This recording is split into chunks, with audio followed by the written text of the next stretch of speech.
likes little guys some ink, and when it dries, just watch what happens. Those kids will live and breathe right on the page, and once they're center stage, you watch what happens.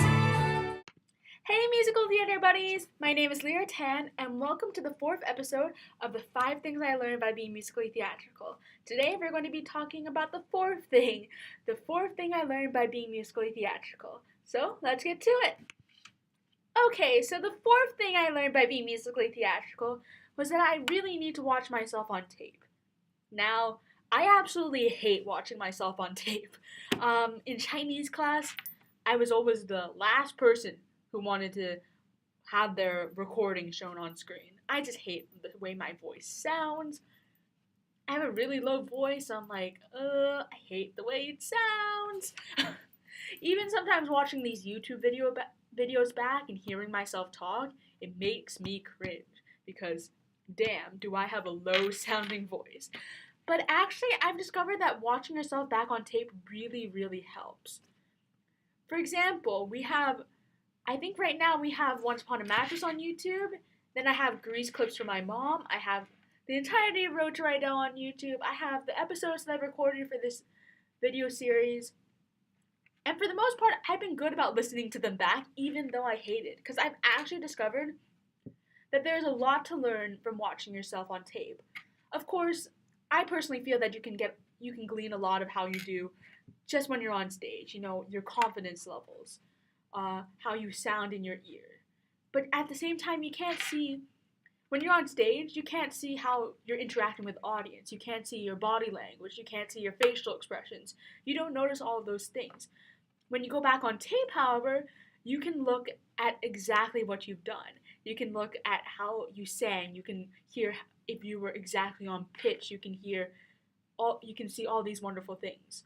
For example, in Greece, we filmed the entire show, and I learned so much from watching the performance on my first night.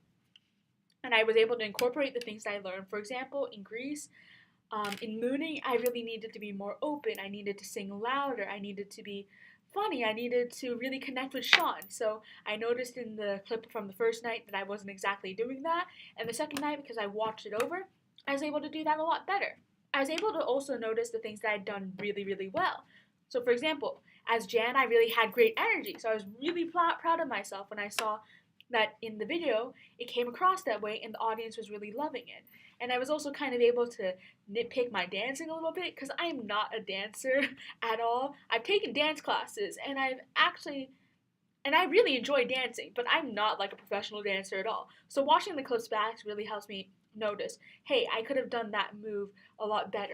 I need to be more fluid on this. I need to kick higher, or whatever it is.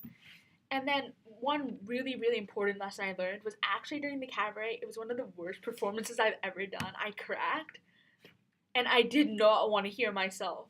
I did not want to watch that video back. Like, I was desperately trying not to, like, avoiding it to hell. But when I watched it back, I was actually able to learn a lot. Because I discovered that the reason why I cracked on that note was because I was so tense. I was so nervous. So in the future, when I go on stage and perform a solo, probably not that song again, because I'm not good at that song, but if I ever do a solo in the future, which I probably will, I'll remember to open up my chest and, stop those nerves, because they really, really do hold me back. So at the end of the day, even though I hate watching myself on tape, it really does help. So yeah. I just want to say this is the second to last episode, and I want to thank you all so much for tuning in every week and for liking, commenting, subscribing, whatever you've been doing. I really, really appreciate it.